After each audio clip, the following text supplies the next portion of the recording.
Hello नमस्कार साथियों, स्वागत है आप सभी का ड्रीम एग्जाम स्टडी प्लेटफॉर्म पर। साथियों, आज हम इस वीडियो में देखने वाले हैं यूपी टेट 2023 की दृष्टि से साथियों हिंदी भाषा का 2018 का प्रीवियस ईयर पेपर। तो साथियों, वीडियो को शुरू करने से पहले आपसे एक निवेदन है कि यदि आप हमारे चैनल ड्रीम एग्जाम स्टडी पर नए हैं तो चैनल को कर लीजिए सब्सक्राइब और साथ में बनी बेल आइकन जरूर दबा लीजिए ताकि जब भी हम अगला वीडियो अपलोड करें आप तक नोटिफिकेशन सबसे पहले पहुंच जाए। चलिए साथियों, वीडियो को शुरू करते हैं। यह है साथियों आज का पहला क्वेश्चन। साथियों, कवि और उसकी रचना का कौन सा जोड़ा सही नहीं है? शिवराज भूषण भूषण, शब्द रसायन देव, परिमल सूर्यकांत त्रिपाठी निराला, उद्धव शतक भारतेंदु हरिश्चंद्र। बताइए कौन सा जोड़ा है रचना और कवि का जो सही नहीं है, यानी जो गलत है। बताइए। तो साथियों, जो उद्धव शतक है यह भारतेंदु हरिश्चंद्र की रचना नहीं है, बल्कि किसकी रचना है? यह जगन्नाथ दास रत्नाकर जी की रचना है। किसकी साथियों? जगन्नाथ दास रत्नाकर की रचना है। कौन? उद्धव शतक। अर्थात इस क्वेश्चन का सही आंसर क्या हो जाएगा? ऑप्शन डी हो जाएगा। अगला क्वेश्चन देखते हैं साथियों। लेखक और उसकी कृति के युग्म में कौन सा युग्म गलत है? बोलगा से गंगा, राहुल सांकृत्यायन, सूरज का सातवां घोड़ा धर्मवीर भारती, आर्यों का आदि देश डॉक्टर संपूर्णानंद, दर्शन दिग्दर्शन रामचंद्र शुक्ल। बताइए लेखक और उसकी कृति के युग में कौन सा युग्म है जो गलत है? बताइए। तो साथियों, जो इसमें दर्शन दिग्दर्शन है यह रामचंद्र शुक्ल जी की रचना नहीं है, बल्कि किसकी रचना है? दर्शन दिग्दर्शन यह साथियों राहुल संकृत्यायन की रचना है। साथियों, बोलगा से गंगा भी राहुल संकृत्यायन की रचना है और दर्शन दिग्दर्शन भी राहुल संकृत्यायन की रचना है। अर्थात इस क्वेश्चन का सही आंसर क्या हो जाएगा? ऑप्शन डी हो जाएगा। अगला क्वेश्चन देखते हैं साथियों। विराम चिन्ह की दृष्टि से कौन सा वाक्य अशुद्ध है? वह ईमानदार, परिश्रमी, कर्मठ और मृदुभाषी है। उसके पास धन, वैभव, नौकर चाकर आदि सब कुछ था। हाँ, मेरा यही विचार है।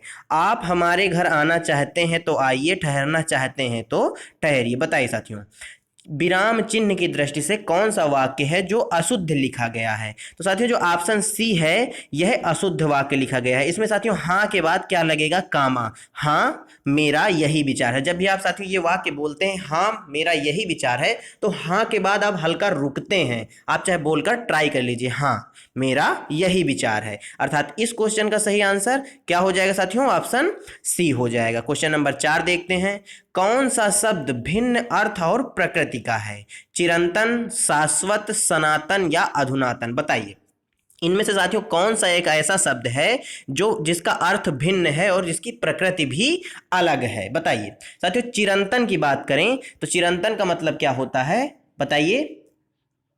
तो साथियों, जो चिरंतन का मतलब होता है जो प्राचीन काल से एक कालखंड से सतत रूप से चला आ रहा हो, उसको चिरंतन, शाश्वत तथा सनातन, ये तीनों एक ही बात के तीन अर्थ हैं। किस प्रकार से? समय कि साथियों की जो एक लंबे समय से कोई घटना है या घटित काल है, जो कालखंड है जो लंबे समय से चला आ रहा हो, उसे चिरंतन, शाश्वत या सनातन कहते हैं। परंतु साथियों, जो अधुनातन है यह भिन्न प्रकृति का है। किसका है साथियों?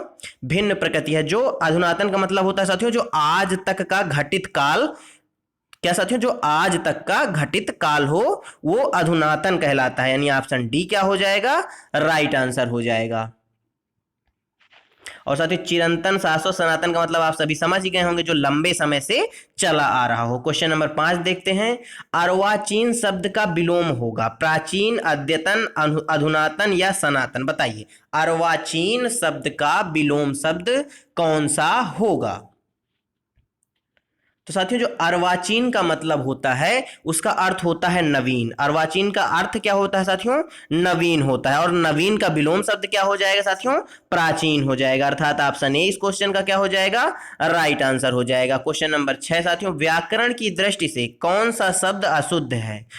बिरहिणी, गृहिणी, विभीषण, जगत गुरु। बताइए कौन सा शब्द है जो साथियों अशुद्ध पूछा है इसमें? बताइए। तो साथियों, जो व्याकरण की दृष्टि से है वह अशुद्ध शब्द कौन सा है? वह ऑप्शन ए है, विरहिणी। इसको साथियों विरहिणी नहीं लिखा जाता बल्कि ऐसे लिखा जाता है, विरहिणी। यानी हा पर भी छोटी ई की मात्रा होती है। इसका सही रूप यह होगा। अर्थात इसमें अशुद्ध शब्द कौन सा हो गया? ऑप्शन ए हो गया। अगला क्वेश्चन देखते हैं साथियों।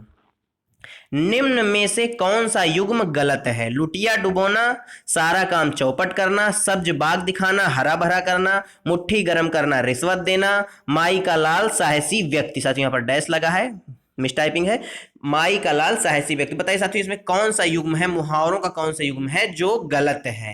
साथियों लुटिया डुबोने का अर्थ होता है सारा काम चौपट कर देना, यह बिल्कुल सही बात है। सब्ज बाग दिखाना यानी हरा भरा दिखाना, यह साथियों कहीं ना कहीं गलत बात लिखी हुई है। सब्ज दिखाने का मतलब क्या होता है? लालच देकर बहकाना, ना कि हरा भरा दिखाना। अर्थात इस क्वेश्चन का सही आंसर ऑप्शन बी बिल्कुल सही हो जाएगा। मुट्ठी गर्म करना मतलब रिश्वत देना, बिल्कुल सही बात है। माई का लाल यानी साहसी व्यक्ति, ये भी बिल्कुल सही बात है। इस क्वेश्चन का सही आंसर ऑप्शन बी हो जाएगा। क्वेश्चन नंबर 8 देखते हैं। मेरी भव बाधा हरी, राधा नागरी सोए, जा तन की झाई परे, श्याम हरित दुत होए। उपर्युक्त दोहे में कौन सा अलंकार है? अन्योक्ति अलंकार है, यमक अलंकार है या श्लेष अलंकार है? बताइए इसमें कौन सा अलंकार है? तो साथियों इसमें जो है श्लेष अलंकार है, जो पंक्तियां हैं इसमें श्लेष अलंकार है। ऑप्शन सी इस क्वेश्चन का क्या हो जाएगा? एकदम राइट आंसर हो जाएगा। क्वेश्चन नंबर 9 देखते हैं। गौशाला में कौन सा समास है? तत्पुरुष समास, द्वंद्व समास, बहुब्रीहि समास या द्विगु समास? बताइए साथियों द्विगु समास वहां पर होता है जहां पर प्रथम पद क्या हो? संख्यावाची हो। बहुब्रीहि समास कहां पे होता है साथियों? जिस जैसे कोई वाक्य है उसमें कोई तीसरा और मतलब कोई भी इसमें वाक्य प्रधान नहीं होता। बहुब्रीहि समास में कोई भी वाक्य प्रधान नहीं होता बल्कि कोई तीसरा प्रधान होता है। साथियों द्वंद्व समास की बात करें तो यहां पर ज्यादातर शब्द एक दूसरे के विलोम होते हैं, जैसे माता पिता हो गया, ये साथियों एक प्रकार का द्वंद्व समास का उदाहरण है। साथियों गौशाला में कौन सा समास है? तत्पुरुष समास है। इसका समास विग्रह क्या होगा? गाय के लिए शाला। किसके लिए साथियों? गाय के लिए शाला अर्थात गौशाला। क्वेश्चन 9 का सही आंसर क्या हो जाएगा? ऑप्शन ए हो जाएगा। अगला क्वेश्चन देखते हैं साथियों। देशभक्ति में कौन सा समास है? द्वंद्व समास, कर्मधारय समास, तत्पुरुष समास या द्विगु समास? बताइए देशभक्ति में कौन सा समास हो जाएगा? साथियों देशभक्ति का जो क्या कहते हैं समास विग्रह होगा वह क्या होगा? देश की भक्ति। क्या साथियों? देश की भक्ति। का की के आया है अर्थात यहाँ पर साथियों क्या होगा? तत्पुरुष समास होगा। ऑप्शन सी क्या हो जाएगा? राइट आंसर हो जाएगा। Question number 11। प्रागैतिहासिक में किस उपसर्ग का प्रयोग हुआ है? प्राक उपसर्ग, प्राग उपसर्ग, प्रा उपसर्ग या प्रागैतिक उपसर्ग? बताइए प्रागैतिहासिक में किस उपसर्ग का प्रयोग किया गया है? तो साथियों प्रागैतिहासिक में प्राक उपसर्ग का प्रयोग किया गया है। किसका साथियों?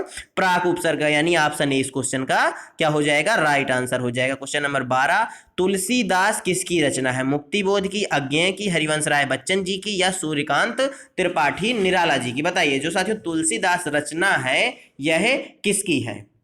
तो साथियों जो तुलसीदास रचना है यह किसकी है? सूर्यकांत त्रिपाठी निराला जी की। और इन्होंने इसकी रचना कब की थी? इसकी रचना इन्होंने 1938 में की थी। कब की थी साथियों? 1938 में की थी। आगे देखते हैं साथियों। इस क्वेश्चन का सही आंसर ऑप्शन डी बिल्कुल सही है। बहिष्कार का संधि विच्छेद क्या है? बहि धन सकार, बहिष धन अकार, बहि धनकार या बहिर्धनकार? बताइए बहिष्कार का संधि विच्छेद कौन सा हो जाएगा? तो साथियों बहिष्कार का संधि विच्छेद क्या हो जाएगा? बहि जमा कार। ऑप्शन सी राइट हो जाएगा। साथियों इसमें संधि कौन सी है? यदि आपसे संधि पूछ ले बहिष्कार में तो साथियों बहिष्कार में विसर्ग संधि है। कौन सी संधि है साथियों? विसर्ग संधि है। नेक्स्ट क्वेश्चन देखते हैं। वैदेही वनवास किसकी रचना है? अयोध्या सिंह उपाध्याय हरिऔध की, रामधारी सिंह दिनकर जी की, मैथिली शरण गुप्त जी की या श्रीधर पाठक जी की? बताइए वैदेही वनवास जो है किसकी रचना है? तो साथियों जो वैदेही वनवास है किसकी रचना है? अयोध्या सिंह उपाध्याय हरिऔध जी की रचना है। ऑप्शन ए क्या होगा इस क्वेश्चन का? राइट आंसर हो जाएगा। नेक्स्ट क्वेश्चन देखते हैं साथियों। निम्न में से पुल्लिंग शब्द का चयन कीजिए। पहिया, लिखावट, पखावज या मझधार? बताइए पुल्लिंग शब्द निम्नलिखित में से कौन सा हो जाएगा? साथियों जो लिखावट है यानी लिखावट यह एक स्त्रीलिंग शब्द है। मझधार में फंसना यह भी एक स्त्रीलिंग शब्द है। पखावज भी एक स्त्रीलिंग शब्द है। परंतु साथियों पहिया, पहिया एक पुल्लिंग शब्द है। आपने सुना होगा समय का पहिया चलता है। यहां पर समय का पहिया चलती है नहीं बोला जाता बल्कि क्या बोला जाता है? समय का पहिया चलता है। यानी इस क्वेश्चन का जो सही आंसर ऑप्शन ए हो जाएगा।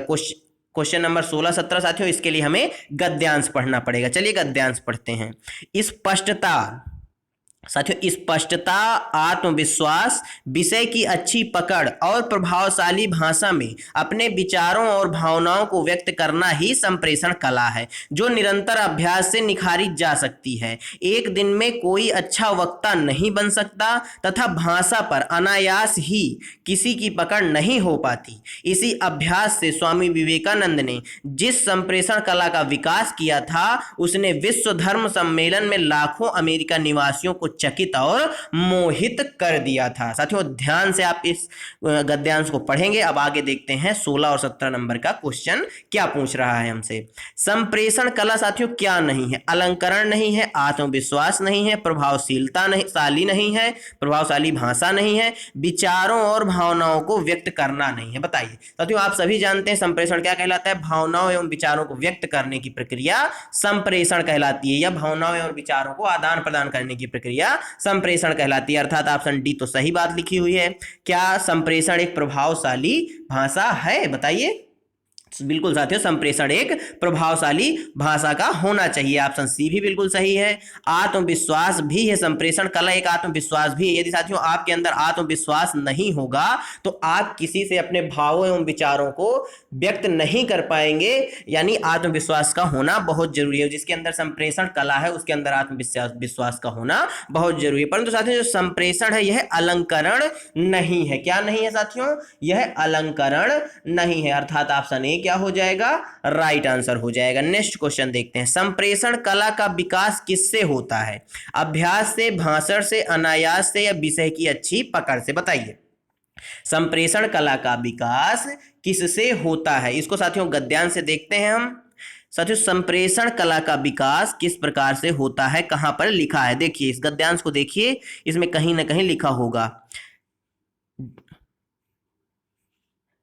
प्रभावशाली भाषा में अपने विचारों और भावनाओं को व्यक्त करना ही संप्रेषण कला है, जो साथियों निरंतर अभ्यास से निखारी जाती है। अर्थात इस क्वेश्चन का सही आंसर ऑप्शन ए अभ्यास हो जाएगा। क्वेश्चन नंबर 18, निम्न में संयुक्त व्यंजन कौन सा नहीं है? या, छा, त्रा या ज्ञा? बताइए कौन सा है जो संयुक्त व्यंजन नहीं है?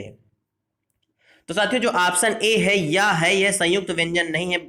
छात्रा और ज्ञा ये तीनों संयुक्त व्यंजन के अंतर्गत आते हैं। इस क्वेश्चन का सही आंसर ऑप्शन ए हो जाएगा। नेक्स्ट क्वेश्चन देखते हैं। मृत्युंजय पद में कौन सा सही है, मतलब कौन सा समास है? द्विगु समास, कर्मधारय समास, बहुव्रीहि समास, या द्वंद्व समास? बताइए साथियों इसका समास विग्रह क्या हो जाएगा? मृत्यु पर विजय पाने वाला। क्या साथियों? मृत्यु पर विजय प्राप्त करने वाला या विजय पाने वाला। अर्थात साथियों भगवान शिव जी। कौन साथियों? भगवान शिव जी।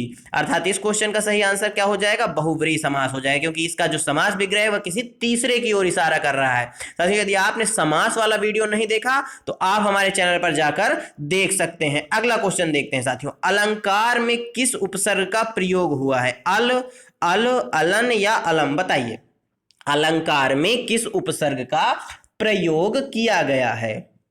तो साथियों अलंकार में अलम उपसर्ग का प्रयोग किया गया है, यानी ऑप्शन डी क्या हो जाएगा? राइट आंसर हो जाएगा साथियों। अलम धन कार। क्या साथियों? अलम धन कार बन गया अलंकार। अगला देखते हैं। यह पुस्तक किसकी है? में रेखांकित शब्द का पद परिचय दीजिए। सार्वनामिक विशेषण, पुस्तक विशेष एक वचन स्त्रीलिंग, सर्वनाम एक वचन स्त्रीलिंग, गुणवाचक विशेषण, पुस्तक विशेष से एक वचन, संबोधन अव्यय। बताइए साथियों जो यह है रेखांकित पद है, इसमें इसके विषय में पद परिचय आपको बताना है, कौन सा सही हो जाएगा। तो साथियों इसमें जो यह है यह एक सार्वनामिक विशेषण है। क्या है साथियों? सार्वनामिक विशेषण है। और साथियों पुस्तक इसमें विशेष से है और एक वचन है और स्त्रीलिंग है। पुस्तक स्त्रीलिंग है, यह मतलब एक वचन की बात हुई है। जब अगर साथियों यह की जगह ये का प्रयोग होता तो यहां पर क्या हो जाता? बताइए। तो साथियों इस क्वेश्चन का सही आंसर ऑप्शन ए हो जाएगा। यह क्या हो जाएगा? एक वचन हो जाएगा। नेक्स्ट क्वेश्चन देखते हैं। विश्लेषण शब्द का विलोम होगा? विवेचन, संश्लेषण, व्याख्या या विभाजित? बताइए, विश्लेषण शब्द का विलोम शब्द क्या हो जाएगा? तो साथियों विश्लेषण का मतलब होता है संश्लेषण। ऑप्शन बी राइट आंसर हो जाएगा। अगला क्वेश्चन, जिनका उच्चारण ऊपर के दांतों पर जीभ लगाने से होता है उन्हें क्या कहते हैं? कंठ, दंत, मूर्धन्य या अनुनासिक? बताइए साथियों, जो व्यंजन होते हैं जिनका जिन व्यंजनों का साथियों उच्चारण दांतों से होता है उन्हें क्या कहा जाता है? साथियों उनको दंत व्यंजन कहा जाता है।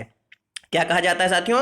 दंत व्यंजन कहा जाता है। इसके अंतर्गत कौन सा वर्ग आता है साथियों? इसके अंतर्गत ता वर्ग आता है। ता वर्ग के जितने व्यंजन होते हैं वे सभी दंत व्यंजन कहलाते हैं। और साथियों कंठ की बात करें तो साथियों का वर्ग के व्यंजन कंठ से बोले जाते हैं। कहां से?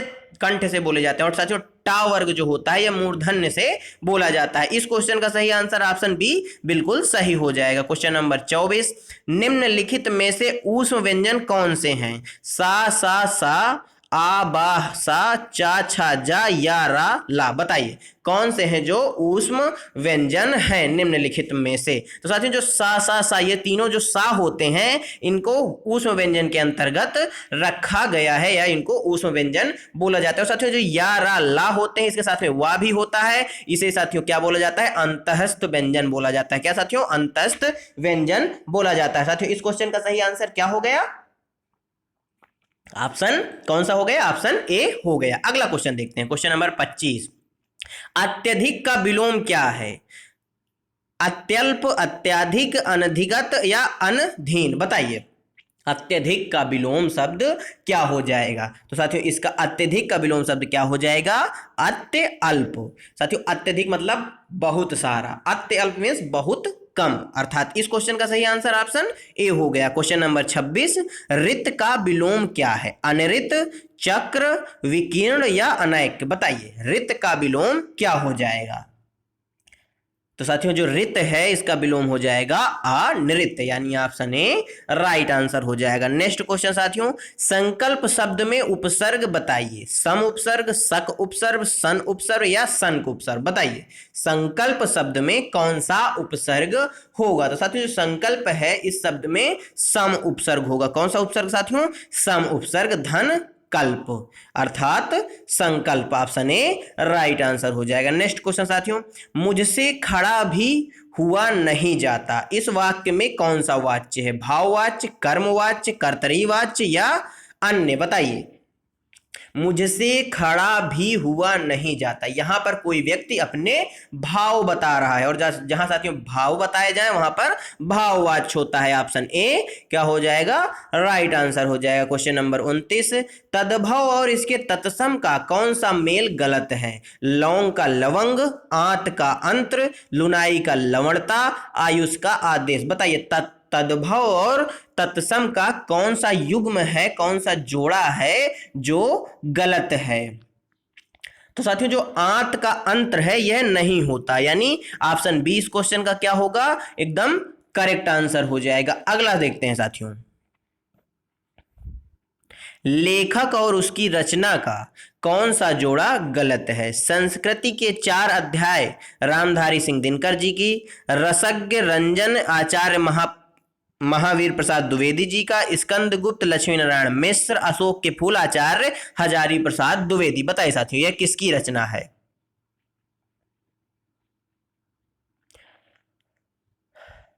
तो साथियों इस क्वेश्चन का जो सही आंसर हो जाएगा वह कौन सा हो जाएगा? कौन सा पूछा है इसमें? कौन सा गलत है? साथियों जो स्कंदगुप्त है यह जयशंकर प्रसाद जी की रचना है। किसकी साथियों? जयशंकर प्रसाद जी की रचना है, अर्थात इस क्वेश्चन का सही आंसर क्या हो जाएगा? ऑप्शन सी यह युग्म गलत है। ऑप्शन सी 30वें क्वेश्चन का राइट आंसर हो जाएगा। नेक्स्ट क्वेश्चन साथियों, धन्यवाद साथियों आप सभी का हमारे साथ जुड़े रहने के लिए। साथियों आज का वीडियो आपको कैसा लगा हमें कमेंट बॉक्स में जरूर बताइएगा। साथियों यदि वीडियो अच्छा लगा हो तो वीडियो को लाइक कर दीजिए और चैनल को कर लीजिए सब्सक्राइब। यदि आप चैनल पर नए हैं साथियों, यदि आप ऐसे ही वीडियो देखना चाहते हैं तो हमारे साथ जुड़ जाइए और अपने दोस्तों के साथ शेयर जरूर करिएगा। मिलते हैं साथियों आपसे अगले वीडियो में, तब तक के लिए जय हिंद, जय भारत। अपना और अपनों का ख्याल रखिए, सभी का सम्मान करिए। धन्यवाद साथियों।